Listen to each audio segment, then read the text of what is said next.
Yo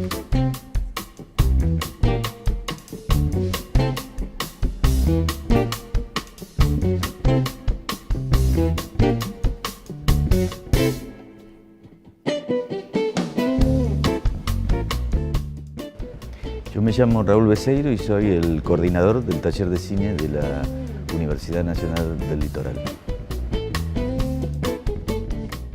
Soy Carlos Esman y soy cineasta.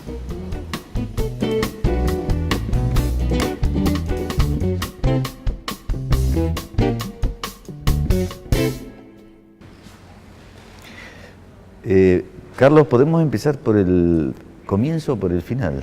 A ver, empecemos por el final. Sí. Vos has filmado una película aquí en Santa Fe. ¿Cómo se llega a eso? Bueno, una película en el sentido generoso del término, porque en realidad es una serie web, que es un formato de 10 capítulos de entre 1 y 2 minutos. Y se llega a esto a partir de un proyecto mío muy viejo, ya como más de 5 años o así, desde que lo concebí, de que pude hacer el primer rodaje, que es un producto, digamos, que se llama Misterios Mínimos, que son pequeñas reconstrucciones de sucesos menos extraordinarios. Ahora que está de moda el Stranger Things, a mí me gusta decir que este es un Less Stranger Things. Y bueno, a partir del primer cortometraje que yo hice con 4 de estos capítulos, se abrió una convocatoria en el Inca para producir series, y la verdad que era como que lo que yo quería hacer entraba perfecto en la convocatoria, y bueno, nos presentamos con Pedro Ere, que fue mi productor, y bueno, salió elegido. Entonces eso permitió realizar esta serie en Santa Fe, que para mí es un placer, porque por ejemplo el primer día hay una situación con unos chicos y filmamos en la escuela industrial, que fue la escuela donde yo hice el secundario. Entonces vamos al comienzo. El comienzo de tu relación con el cine se produce cuando no sé qué edad tenías y participás en la filmación del documental La Casa de al lado. Estamos a fines del 84, comienzo del 85. Sí, sí. ¿Cómo fue ese comienzo? Bueno, haciendo una elipsis, que ahora estoy en una elipsis inversa. Sí. Cuando terminé la escuela industrial, vine a esta casa a estudiar licenciatura en matemáticas, pero no estaba muy convencido. Y entonces me gustaba mucho el cine, iba a cineclub y eso. Y con un compañero mío del industrial, que es Sergio Príamo, tenía un tío, que es quien vos conocés bien, que es el Flaco Príamo, que sabía que ibas a venir a filmar este cortometraje, porque también había ganado un premio del entonces Instituto a secas, sin artes audiovisuales ni nada. Y entonces me puse en contacto con ustedes, y así fue que entré a formar parte de aquel equipo.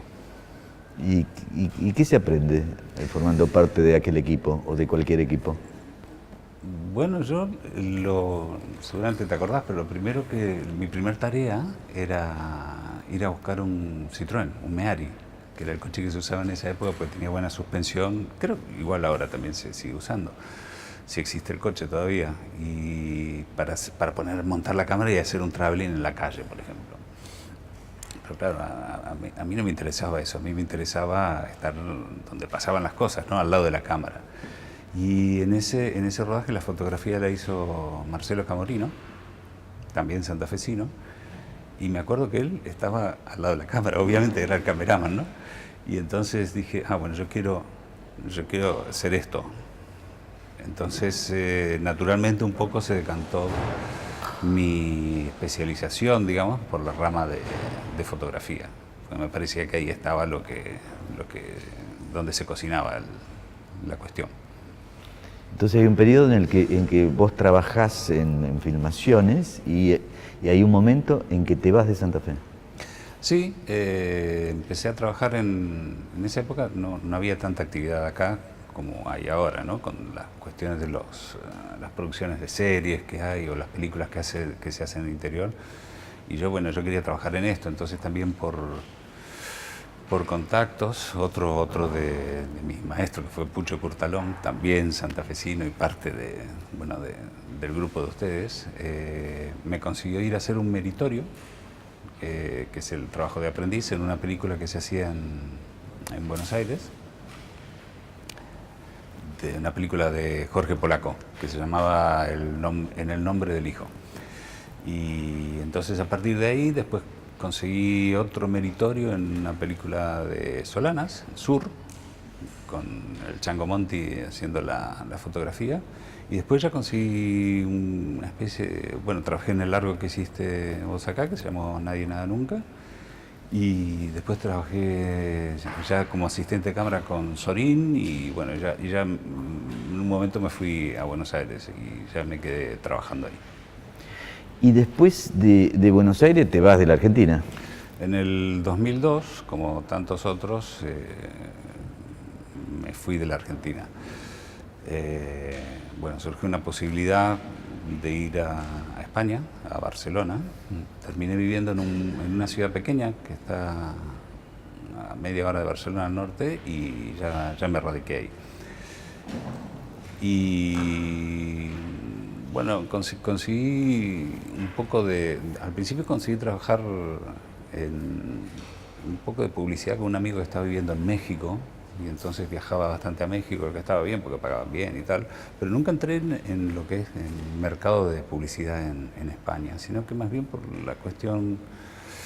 el lado de documental.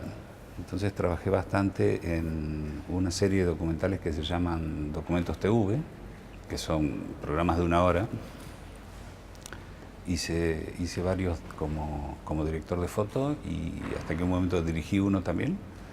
Y después ya vino la crisis, 2008-2009, entonces Televisión Española dejó de contratar gente para producir y empezaron a mandar productos enlatados o hacían los programas que antes hacían las productoras con las que yo trabajaba, lo empezaron a hacer con personal de planta, con personal permanente. Y entonces ahí estuvo la verdad que muy, muy difícil el tema laboral y por una cuestión azarosa conseguí una especie de trabajo que todavía tengo, que es hacer fotografías de localizaciones, como se dice allá, y locaciones, como le dicen acá, para una agencia, que básicamente es hacer fotos de casas, de arquitectura para enseñar a posibles clientes para cualquier tipo de producción. Y entre eso y al mismo tiempo entonces fui empezando a hacer cosas mías, cortometrajes y docus y eso, y y así un poco es lo que estoy haciendo hasta ahora. Se supone que en tu clase a los alumnos del taller de cine, a los que llegan, a los que empiezan el taller de cine, vas a mostrar una manera de hacer cine, un tipo de cine o algo, o una mirada sobre el cine, etc. Es para gente que seguramente tiene expectativas muy diversas, ¿no? Vaya a saber qué se pone detrás de la palabra cine. Pero vos empezaste de una manera particular en relación con el hacer cine. Es como si vos, estuvieras acentuado el hacer sobre el estudiar o el enseñar. ¿Hay alguna relación ahí en eso? Vos fuiste alumno del taller de cine, pero de una manera ya estabas haciendo cine, o sea que no fuiste un alumno normal, ¿no? ¿Cómo es esa formación que desemboca en esa relación que vos tenés íntima con el cine? A la luz de las otras personas que vienen de lugares distintos y buscando vaya a saber qué. Bueno, esto sí es cierto. Yo como que al mismo tiempo que estudiaba, digamos así, entre comillas, ya iba trabajando. Incluso cuando fui a hacer la película el meritorio en la primera película, había cosas que yo, cargar chasis, por ejemplo, que ya sabía hacer. Entonces, claro, me dieron ese trabajo que era un trabajo no para un aprendiz, ¿no? Digamos, para un meritorio. Y no sé, siempre fue un poco como en paralelo, ¿no? Me iba enterando de cosas, pero al mismo tiempo había cosas que yo ya hacía porque había trabajado, había tenido la experiencia de trabajar. Pero ahora yo creo que por otras razones, por razones técnicas, ese formato, digamos, de la persona que va a estudiar pero que ya hace cosas, está mucho más extendido, porque hay mucha gente que filma, que ahora cualquiera tiene una cámara o consigue a un amigo que tiene una cámara y puede hacer su película, la puede editar en su ordenador en casa y la puede publicar en YouTube. O sea que esto en una jornada, hace un par de años que se habló de ese tema, de que ahora los alumnos llegan a estudiar cine habiendo ya filmado. ¿Qué se supone que vos podés decir a los que llegan al taller de cine? Es cierto que en el taller de cine la originalidad es esa relación de las dos cosas, pero como se da actualmente en todas las escuelas de cine, digamos, a diferencia de alguna vieja escuela a la cual uno asistió, en la que había una separación y costaba mucho filmar. Costaba mucho participar. No, sí, cortaba mucho, no solo en el plano, en todos los sentidos de la palabra, costo. Ahora, digamos, es un lugar común que en las escuelas se estudia cine y al mismo tiempo se lo va haciendo, quizá por alguna de esas razones. Y en consecuencia llegamos a una cuestión. Todos podemos ser cineastas. Sin estudiar nada, no sé. ¿Cómo es esta cuestión de que todos podemos ser cineastas? Bueno, si pones la pregunta como que todos podemos ser escritores, se ve más claro, ¿no? Digo, sí, todos podemos ser escritores. ¿Quién da el carnet de escritor o de cineasta? Yo no lo sé. La suerte o el mercado o las modas o el trending topic de turno, no lo sé, pero sí, todos pueden ser cineastas y antes no. Antes todos podían escribir, sí, porque se podía un lápiz y un papel y escribir, pero ahora todos pueden ser cineastas. Ahora, el resultado de eso, no lo sé, tampoco veo que todo el mundo se haya lanzado a escribir cuando el Word ponía los márgenes, digamos, justificado a ambos lados o eso, y que todo el mundo ya podía hacer libros. No sé, bueno, habrá mucha gente que sí que escribe, pero no sé, no tengo una opinión así muy clara al respecto.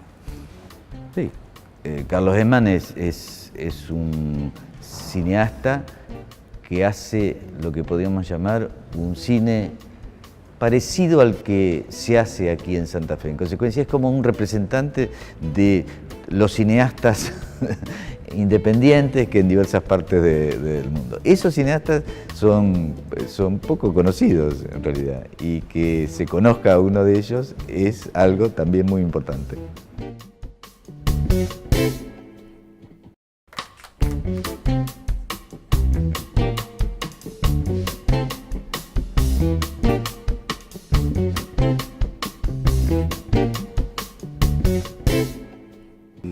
Me parece importante que la gente conozca otro tipo de cine justamente porque no se conoce, aunque parezca un poco tautológica la explicación.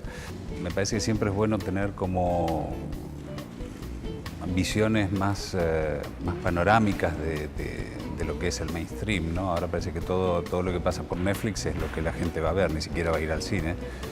Y si bien hay mucha variedad, digo que hay una cantidad de formatos, de cosas que no tienen acceso a una distribución masiva, que está bien que se conozcan. En una nota que ocupa toda la página del vespertino local, como se decía en otra época, vos decís que hoy, la región, vos decís que hoy es más fácil filmar. ¿Hoy es más fácil filmar? Sí, claro, mucho más fácil. Porque lo que te decía hace un momento, digo, hasta con el teléfono uno puede filmar. Me refiero a filmar a la parte técnica, ¿no? Digo, porque también hay otra cuestión, que filmar sigue siendo en el resto de los sentidos igual de complicado que siempre. Si uno no sabe lo que va a poner adelante de la cámara, va a ser muy complicado filmar y no mucho más fácil. Pero lo que es el tema, sí, por ejemplo, cosas como filmar de noche, y que antes no se podía y ahora se puede, digamos. Se puede con un resultado inesperado para hace, no sé, 20 o 30 años atrás, ¿no? Y además del acceso a los medios de producción, como decía alguien, sí, permite a la gente filmar, que me parece muy bien, muy democrático. Ahora, en la foto que acompaña la nota donde vos decís que hoy es más fácil filmar, hay una cámara que no está al alcance de mucha gente y un micrófono que tampoco está al alcance de mucha gente. O sea que siguen existiendo las clases sociales en esta cuestión. Todos se pueden acceder a un cierto tipo de cine y no a otro. ¿Cómo es el asunto ese? Sí, claro, siguen existiendo. Pero por ejemplo, yo el corto que hice, del cual ahora estoy haciendo una serie, lo hice con cámara que me prestaban los amigos. O sea, yo no tenía acceso, no eran cosas mías, digamos. No era la cámara era mía, pues no me iba a comprar una cámara de, no sé, a lo mejor 2.000 o 3.000 euros. Pero tenía que pedírsela. O sea, en ese sentido es como un poco que sea democratizado, si se quiere, eso. Y el tema es que la calidad de imagen que ofrecen ahora las cámaras nuevas no se podía tener, por ejemplo, cuando la otra gran ola de popularidad, digamos, de los medios de producción, que fue cuando la aparición del video hogareño, ¿no? La distancia entre el video, el Super VHS, o el Video 8, o el Hi 8, o el Digital 8 y todos los que siguieron después, con el cine, hasta el año 2002 o 2003 o algo, sigue siendo abismal. Entonces, para una cierta calidad de imagen, la única forma era trabajar en cine, lo cual implica, digamos, ahora uno graba, filma una tarjeta y la tarjeta la pasa al ordenador y se vuelve a usar. Eso era unos rollos de película que hay que revelar, transferir, etcétera, que era un costo inasumible, porque todo el tiempo una manguera donde se iba la plata ahí, ¿no? Entonces, claro, en ese sentido es cuando digo que es mucho más fácil filmar. En algún sentido, sin embargo, hay los mismos problemas de siempre cuando se hace una película. Sí, claro, el mismo problema. Es cómo hacer para que un plano corte bien con el siguiente, por ejemplo, que es algo complicadísimo. Se nota que estás trabajando en este momento en el montaje. Sí, claro. Estoy sufriendo ahora y entonces la continuidad y a veces y la mano que se levanta o el pie que avanza. Sí. Como se ve, esos problemas que son técnicos, ¿no? Técnicos en sentido estricto, no ya de instrumental, sino de procedimientos o formas de trabajo para materializar las ideas que uno tiene, digamos. En ese sentido, la técnica siguen siendo los mismos de siempre, digamos. Hay ciertos procedimientos para pegar una toma con otra que siguen siendo los mismos. Sí. Cambia, digamos, la interfase, como se dice. Antes había que un trozo de película copiado, rayado, cortarlo físicamente, cortarlo con una máquina y pegarlo, y si quedaba mal, bueno, llevaba mucho más tiempo y ahora lleva menos, pero si está mal filmado y no va a pegar de ninguna forma. Y es cierto que hay un refrán que dice, lo que no corta funde.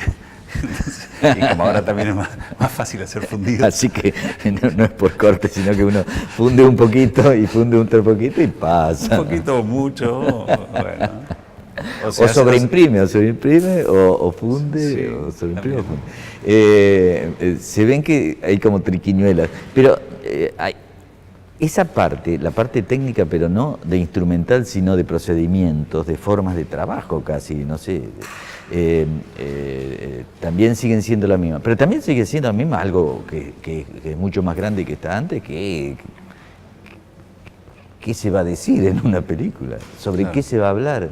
¿De qué manera? Y ahí tengo la impresión de que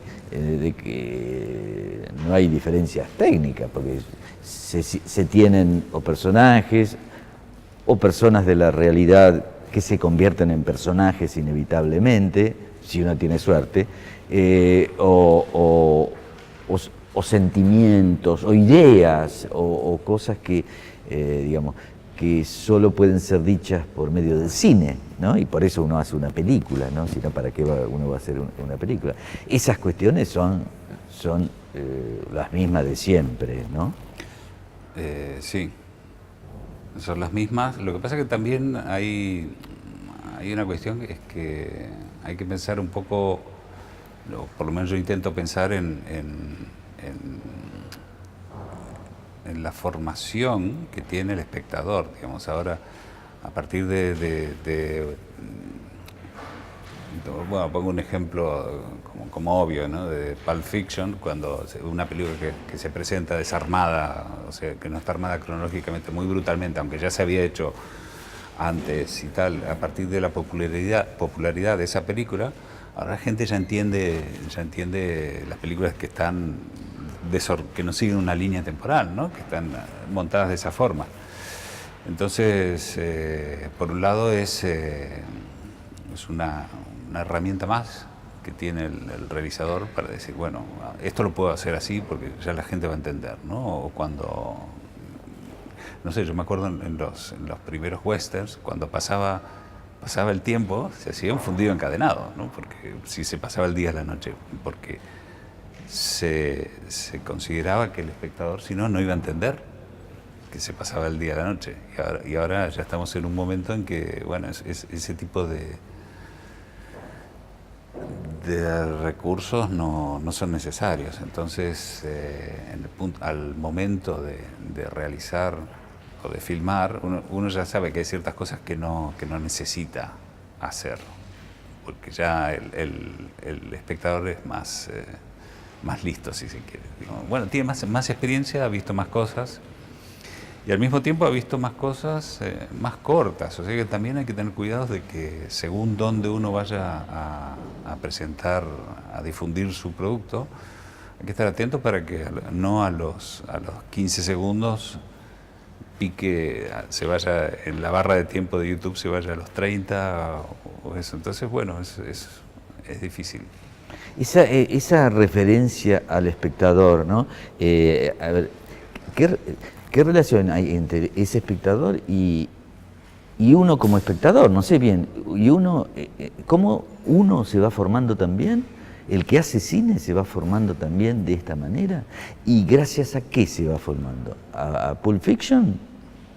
¿O a El Ciudadano, en donde un corte elimina 15 años y estamos hablando de 1940 y podemos decir que ahí hay una adquisición brutal del cine para siempre? Un corte puede eliminar 15 años, sí. Chau. Y nadie se pregunta qué pasó en estos 15 años ni nada, se entiende todo. Sí. Yo creo que uno se forma con las películas que le gustan. Por lo menos en mi caso, ¿no? Digo, a mí las películas que me gustan y quiero filmar como estos tipos. Lo que pasa es que algunas son más accesibles, digamos, y otras son menos accesibles. Por ejemplo, a mí, yo siempre digo, bueno, cito a mis preferidos, son, bueno, Aki Kaurismäki, Jim Jarmusch, los Coen, Nanni Moretti. Pero la película, por ejemplo, que a mí se pudiera decir, bueno, en mi vida tengo que elegir hacer una película. Digo, a mí me gustaba hacer Lucky Man de Lindsay Anderson. Es una película que me parece perfecta y es de los 70. Lucky Man es del 73. Sí. Y No sé por qué te estaba diciendo esto, ¿de qué estamos hablando? La referencia, seguramente, lo que uno como espectador ve y que al mismo tiempo es el deseo como realizador. Ah, sí. Y entonces, pero después, entonces trato de hacer películas más o menos que trabajen un poco en ese tono. Pero después voy al cine y veo una película de Tarkovsky o veo una película de Ken Loach y digo, ¿qué estoy perdiendo el tiempo? Digo, ¿qué hago? Pues son películas que son como más importantes. Esto es lo que hay que hacer y no la comedia o el humor o esto. No sé, pero claro, lo otro no me sale. No sé, hay algo conflictivo para mí en eso. No sabría cómo hacerlo. Efectivamente, hay un lazo entre el espectador que uno es y el cineasta que uno desearía ser, ¿no? Y ahí están las referencias que vos marcás, los que son como referencia. Ahora, me parece advertir que a vos se te mezclan un poco los tantos en cuanto a tus referencias que querés imitar y luego el inimitable Lindsay Anderson de Ola Kiman, que yo también desearía, si alguna vez en mi vida pudiera hacer algo levemente parecido a Ola Kiman, también desearía hacerlo. Ahora, por otro lado, digamos, yo tengo menos conflicto porque mis referencias son Lindsay Anderson y es Tarkovsky también mi referencia, y es Yosseliani, y es Kiarostami, y es Depardieu, y es Weissman, que son las películas que como espectador me gustan y desearía poder hacer eso. En tu caso, digamos, deberías resignarte a que Moretti es tu referencia, no Lindsay Anderson. Sí, bueno, pero está esa cuestión, uno cuando trabaja el humor, ¿por qué las películas de humor, digamos, por qué Woody Allen es tan menospreciado? Porque esa película de humor, las películas buenas de Woody Allen son las que son serias. Bueno, el caso paradigmático, Match Point, que a mí también me parece una de sus mejores películas. Pero hay como una culpa cuando se trabaja con el humor, y creo que a Moretti también le pasa un poco eso. Su película, su gran triunfo, digamos, La habitación del hijo, que la historia de un tipo que se le muere el hijo, ¿no? La que gana Cannes y todo. Y yo no sé si es su mejor película. Así que el humor es menospreciado en el cine. Sí, se lo considera menos serio. Bueno, muchas gracias, Carlos Esman. Gracias a vos.